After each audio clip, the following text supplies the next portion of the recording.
The city was winding down after another busy weekday. Streetlights hummed to life, casting a soft orange glow over Atlanta's streets. Office towers reflected the last streaks of sunset, and commuters hurried home, eager to escape traffic and sink into their evening routines. Marcus Reed was among them, though his routine was far from ordinary. Unlike the families heading to dinner or the students rushing to night classes, Marcus carried the weight of an entire police department on his shoulders. As the head of internal affairs, he was the man officers whispered about when they thought nobody was listening. To some, he was a necessary guardian of justice. To others, he was a threat. The man who could end their career with a single report. But for Marcus, it wasn't about power. It was about accountability.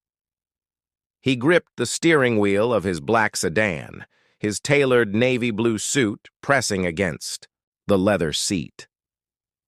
The car was quiet, except for the soft hum of the engine and the faint jazz music playing from the radio.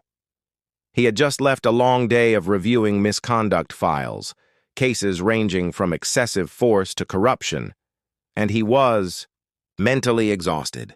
Still, there was satisfaction in knowing he was making a difference, one hard case at a time. Marcus often thought of his father during these drives, a stern man, a Vietnam veteran who had once told him, "Integrity isn't what you show the world, son. It's what you do when no one's watching." Those words had shaped Marcus's life, from his first day as a rookie officer to his current position at the top of internal affairs. He took a deep breath, ready to put the day behind him. But fate had other plans. Blue and red lights exploded. In his rearview mirror, Marcus's brow furrowed. He glanced at the speedometer. He wasn't speeding. His turn signal had been used. His tags were up to date. He was a meticulous driver, almost painfully so.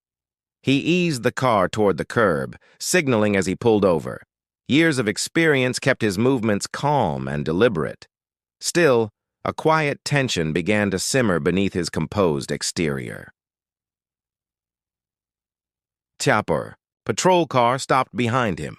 The spotlight flicked on, blinding his rear window. Marcus turned down the radio and rolled the driver's window halfway. He rested both hands on the steering wheel, palms open, old habits from decades in law. Enforcement. A figure approached, heavy boots against asphalt. The posture was aggressive, even before Marcus could see the face. The officer stopped at the window, one hand resting unnecessarily on his holstered weapon. His other hand motioned impatiently. "License and registration," he barked, not even bothering with a greeting. Marcus turned his head, calmly meeting the man's eyes. The officer was young, mid-30s at most, with a close-shaved jaw and a hardness in his gaze that felt less like discipline and more like hostility. "Good evening, officer," Marcus said evenly. "May I ask the reason for the stop?" "You fit the description," the officer replied flatly, eyes scanning the interior of Marcus's car. "Suspicious vehicle reported in the area." Marcus felt his jaw tighten. "Suspicious? Or is it suspicious that I'm a black man driving a nice car?" The officer's lips curled into something between a smirk and a sneer. "Watch your tone. Don't make this harder on yourself." Marcus handed over his license and registration without another word. His movements were precise, deliberate, giving the officer no excuse to escalate. He leaned back in his seat, his gaze steady. The officer examined the documents briefly, then, without radioing them in, slapped them against the roof of the car. "Step out of the vehicle." Marcus arched an eyebrow. "Is there a reason for that request?" "You heard me. Out. Now." The officer's voice carried the arrogance of someone who believed the badge gave him absolute authority. Marcus's tone was calm, almost surgical. "Are you sure you want to do this, officer?" The man's eyes narrowed. "What's that supposed to mean?" Marcus sighed softly and unbuckled his seatbelt. "Nothing more than it sounds." He opened the door slowly, stepping out with the grace of someone who had faced far worse confrontations. The cool night air brushed against his skin as he straightened. to his full height. At 6'2", with broad shoulders and a presence that commanded respect, Marcus wasn't easily intimidated.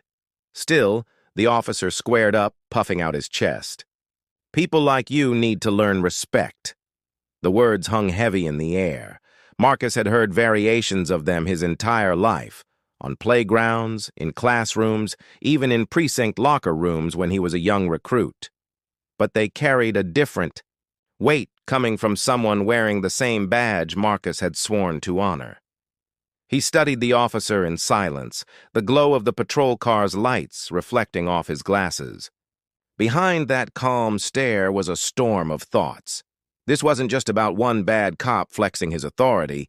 It was about the very culture Marcus had been fighting to change his entire career.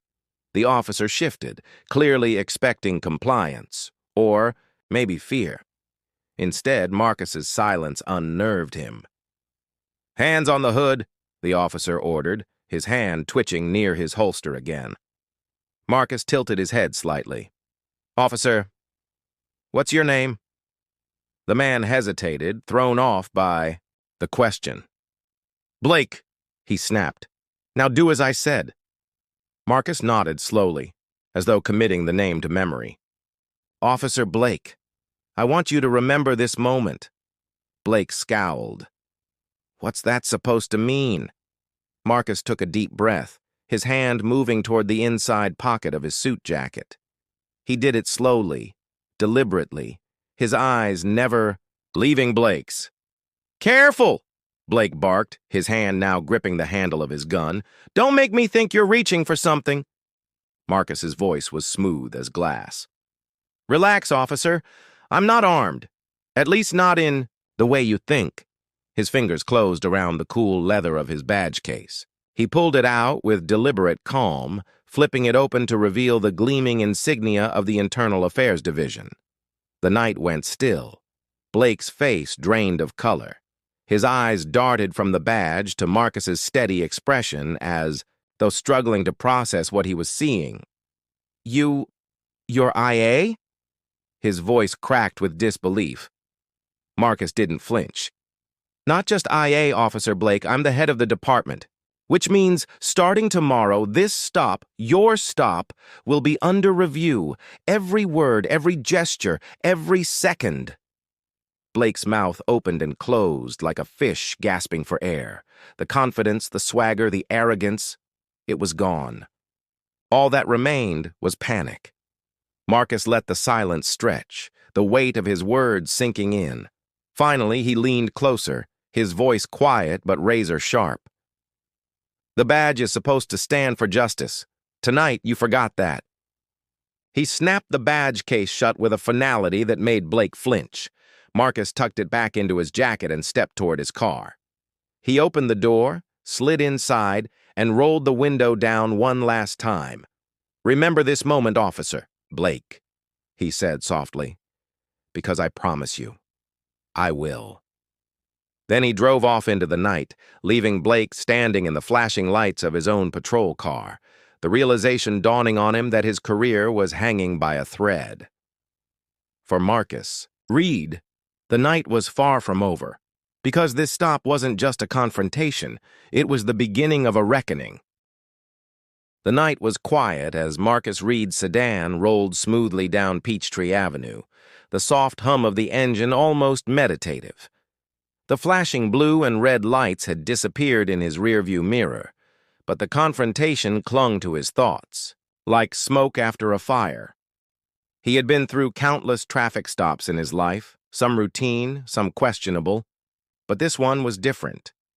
Not because the officer had been hostile, not because prejudice was new to Marcus, but because this time the officer had stumbled headlong into a trap of his own making. Marcus didn't believe in coincidences. He believed in accountability, and fate had just delivered Officer Blake directly into his hands. Back at the curb where the stop had taken place, Officer Blake stood rigid, the adrenaline that had fueled his arrogance now draining into cold dread. His heart pounded against his ribs, each beat louder than the last. Head of Internal Affairs. The words echoed in his skull. He had known about Marcus Reed, of course. Every cop did. Reed was a ghost story whispered in locker rooms and break rooms. Watch yourself, or IA will get you. He was the man officers cursed under their breath after roll call, the one who made sure dirty cops didn't get away with their games. And now, Blake had just picked the worst possible fight, with the very man who could end his career. Shit, Blake muttered under his breath, running a hand over his shaved jaw. He climbed back into his patrol car, the seatbelt suddenly feeling like a noose around his neck. His mind raced. What do I do? How do I spin this? But deep down, he knew the truth. There was no spinning it. Reed had seen everything, heard everything. He had called Blake out, and Blake had answered with hostility. And worse, there had been no cause for the stop. No call about a suspicious vehicle. Blake had pulled him over for one reason: the color of his skin behind the wheel of a luxury sedan. For the first time in his career, Blake felt something he hadn't felt since the academy: fear. Marcus parked his sedan in the garage of his midtown condo, cutting the engine but staying seated for a moment. The city lights twinkled through the windshield. Somewhere in the distance, a siren wailed, then faded into silence. He exhaled slowly. His mind replayed the officer's words. People like you need to learn respect. It wasn't the first time Marcus had heard those words, but it would be the last time Officer Blake ever said them to anyone, if Marcus had anything to do with it. He gathered his briefcase and stepped out of the car. His movements were deliberate, unhurried, but his chest carried a weight that refused to lift. He knew what tomorrow would bring: an investigation, reports, witness statements, the beginning of yet another battle in a war he had been fighting for years. But Marcus thrived in battles. Inside his condo, he poured himself a glass of water, sat at the dining table, and pulled out a notebook. Not the official one he used at work. This one was personal. A leather-bound journal where he recorded thoughts, strategies, and reflections. He wrote only one line before closing it again: Officer Blake. 21:07 hours, racially biased traffic stop, escalation attempt. Marcus leaned back, staring at the ceiling. He wasn't angry, not in the way most people would expect.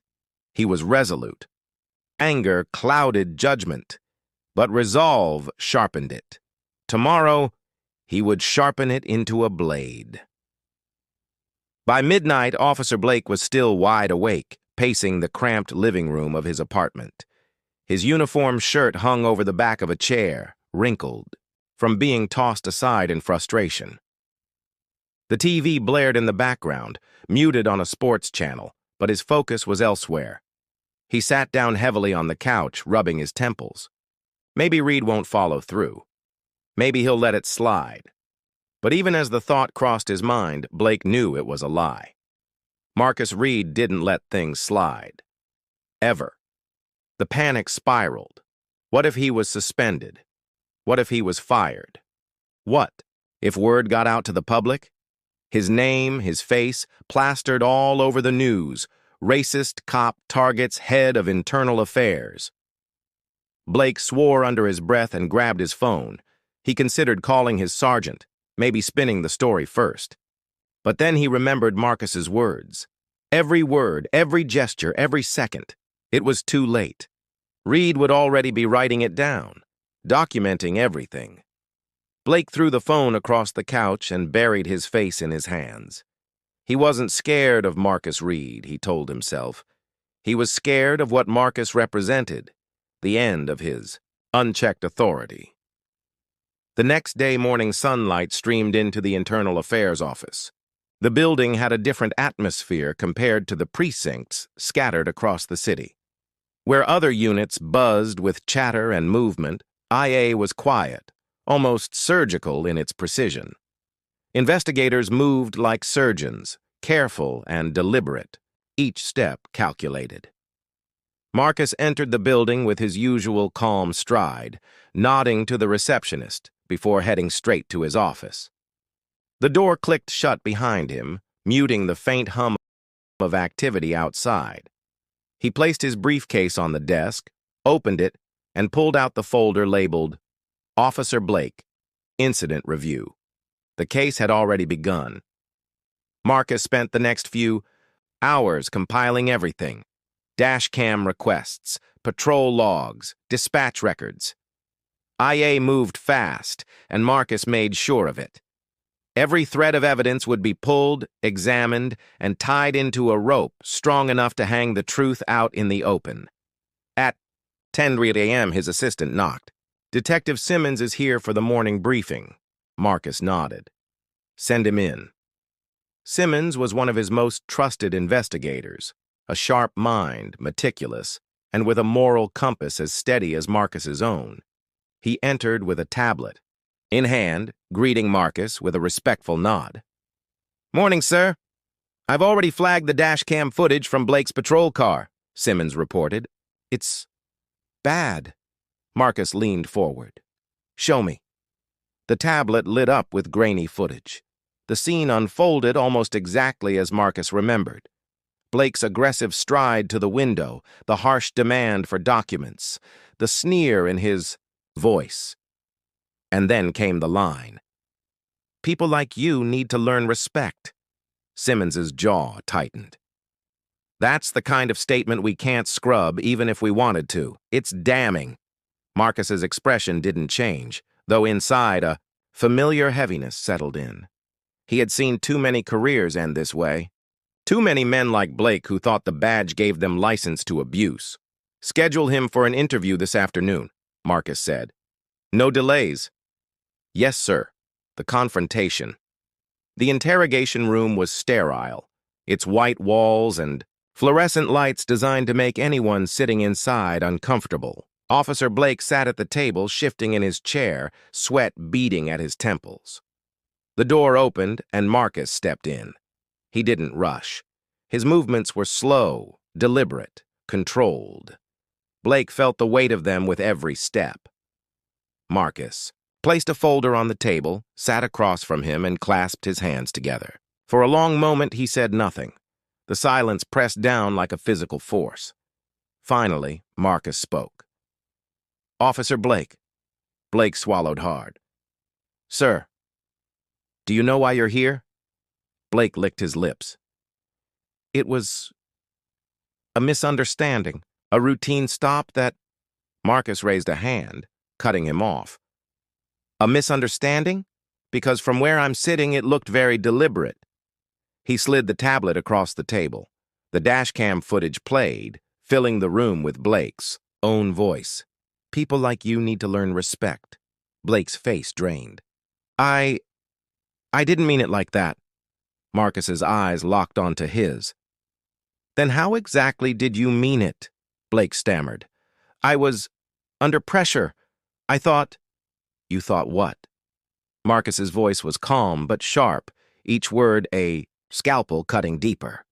"That a black man in a nice car automatically fits a description, that your authority gives you the right to demean him?" Blake's hands fidgeted in his lap.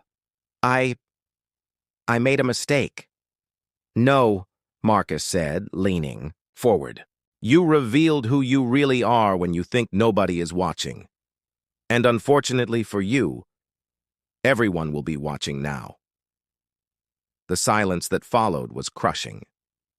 Blake's chest rose and fell rapidly, panic clear in his eyes. Marcus leaned back, his gaze unflinching. "This is only the beginning, Officer Blake. Escalation starts here." The interrogation room was silent after Marcus's words. The kind of silence that crawled under the skin, stretching seconds into hours. Officer Blake shifted uncomfortably, his palms slick with sweat, his uniform collar suddenly too tight around his throat. He had been in interrogation rooms before, but always on the other side of the table. He was used to leaning back with his arms crossed, smirking as suspects squirmed under questioning. Now the roles had reversed, and the irony tasted bitter in his mouth. Marcus Reed sat across from him, calm and steady, hands folded on the table. He didn't need to raise his voice or slam his fist. His authority radiated in every controlled movement, every piercing look. Blake swallowed hard. "Sir, I admit, I handled the stop poorly, but it wasn't personal. I was following instincts." Marcus tilted his head slightly. Instincts. Interesting choice of words. Blake nodded quickly, desperate to fill the space. "Yes, we're trained to spot suspicious behavior and—" Marcus cut him off with a raised hand. His tone was measured, almost surgical. "Suspicious behavior? Let me remind you, Officer Blake, the dash cam shows a man driving under the speed limit, using signals, and following every law. What exactly was suspicious? His suit? His car? Or his skin color?" The words landed like hammer blows. Blake flinched but tried to hold his composure. "I didn't mean—" "Didn't mean."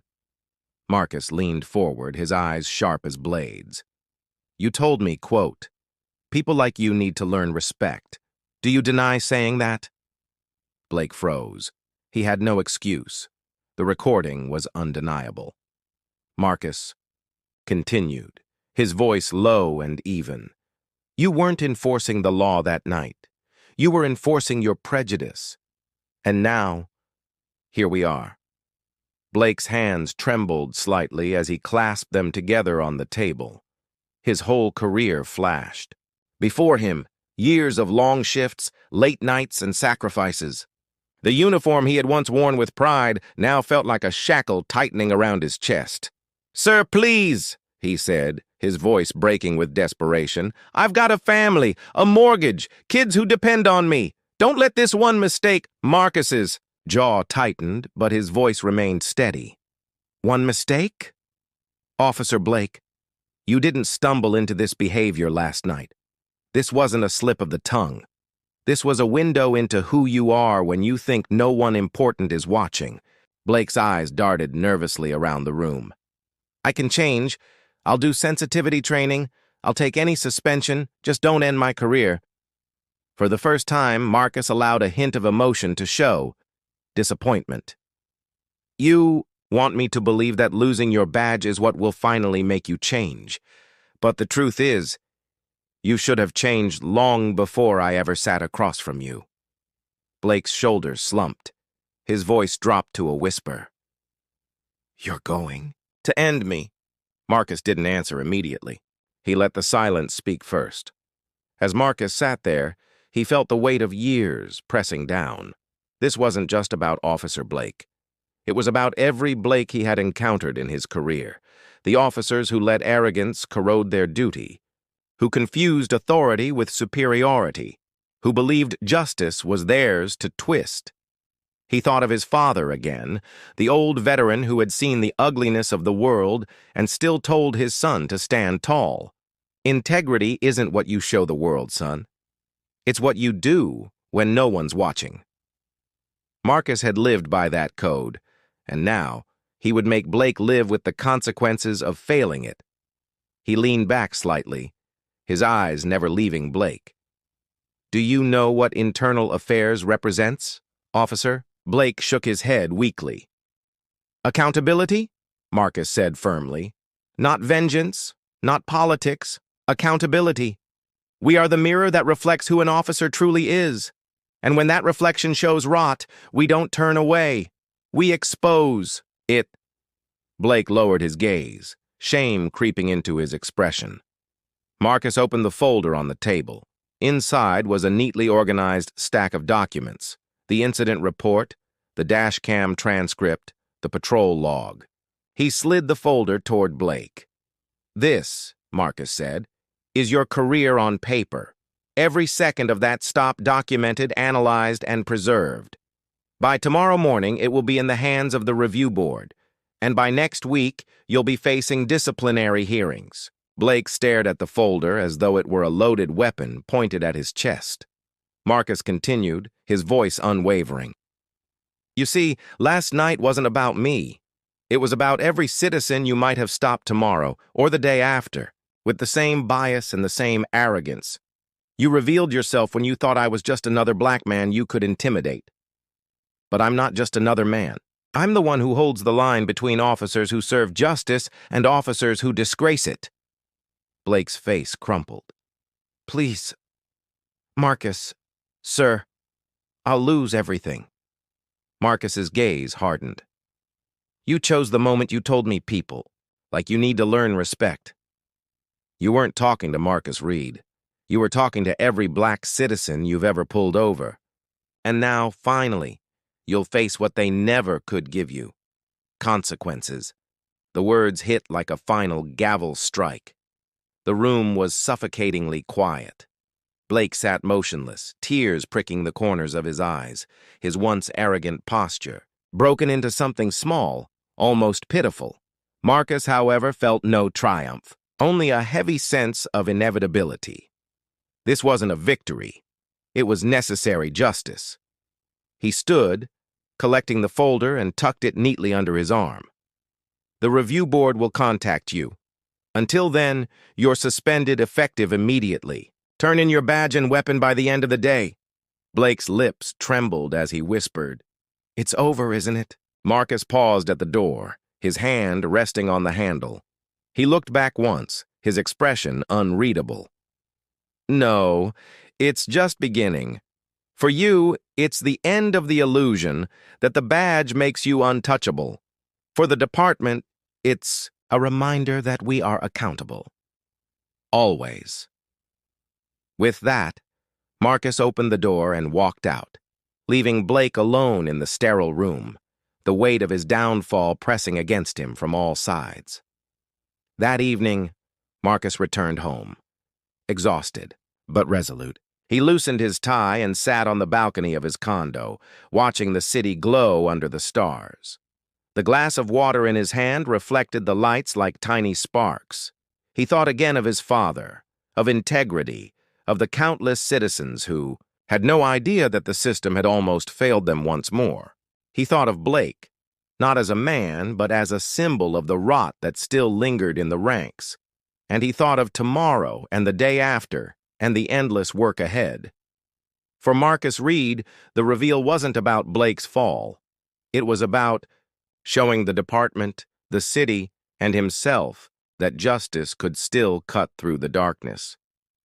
He took a slow sip of water, exhaled, and whispered to the night, This is why I fight. Morning sunlight cut through the blinds of Marcus Reed's office, striping the floor with gold. He had arrived before dawn, as he often did on days when the weight of responsibility pressed heavier than usual. Today was one of those days. On his desk lay a thick file, neatly organized, every piece of evidence secured.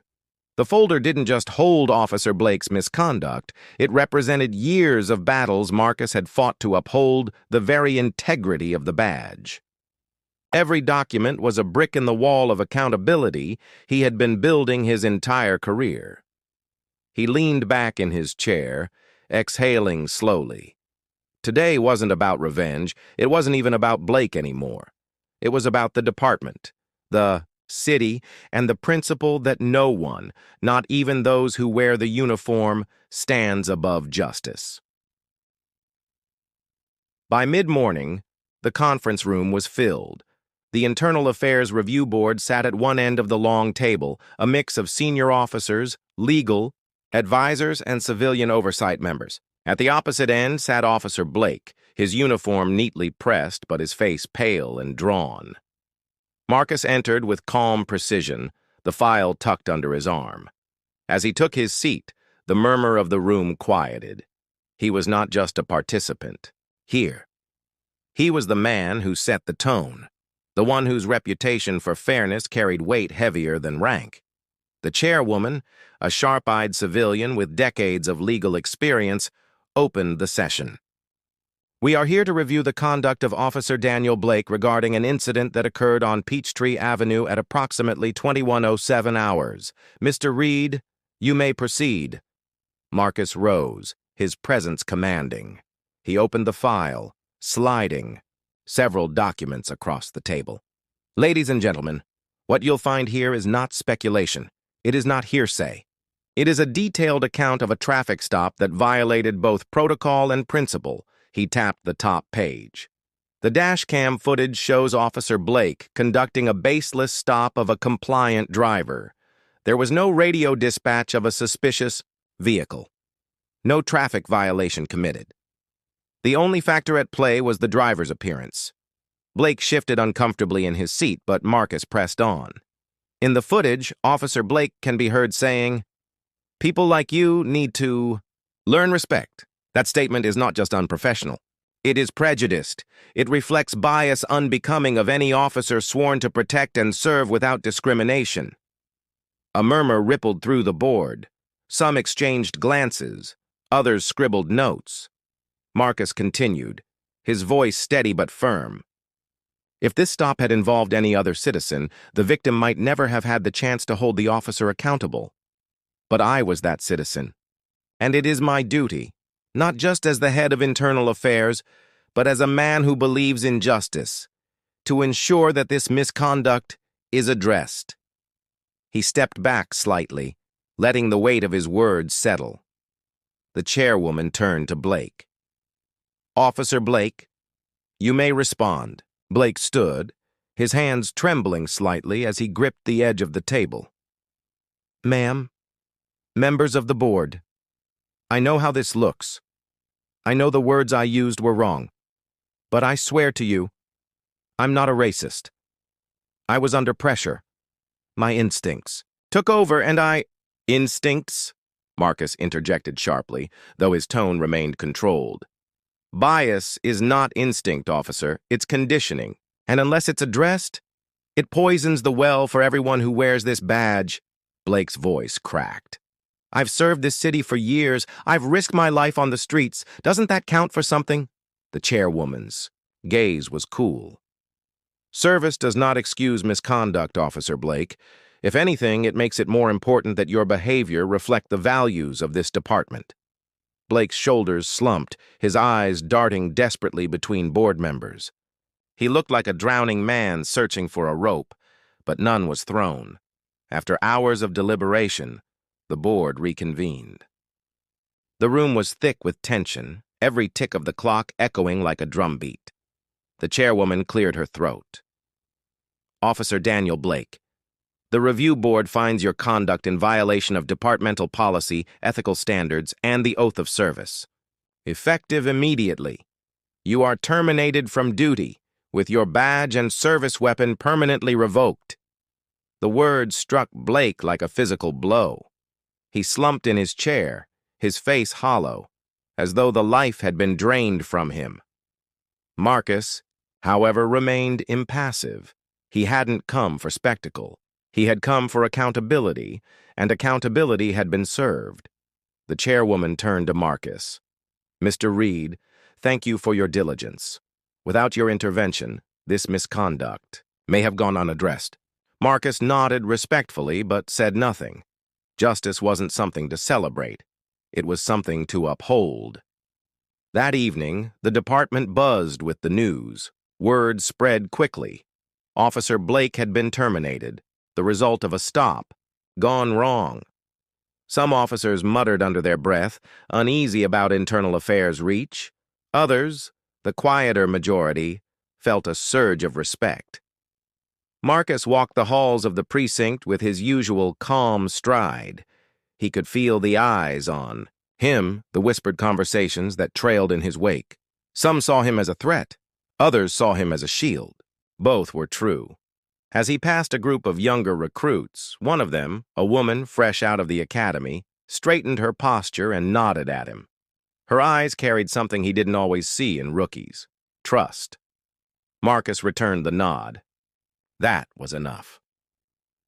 Later that night, Marcus sat again on his balcony, the city stretched out before him in a tapestry of lights. The weight of the day pressed heavy on his shoulders, but it was a weight he carried willingly. He thought of Officer Blake, broken, humiliated, stripped of the authority he had abused. Part of Marcus pitied him, but pity could not excuse harm. Justice required consequence.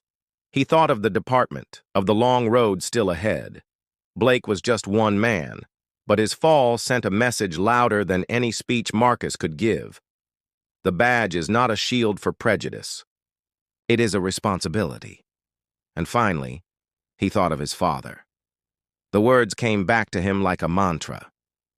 Integrity isn't what you show the world, son. It's what you do when no one's watching. Marcus whispered them aloud, his voice low but steady. And tonight, they were all watching.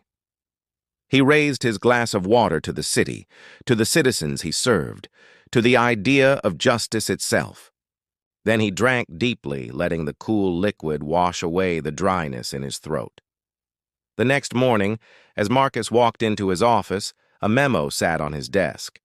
It was a simple note from the commissioner.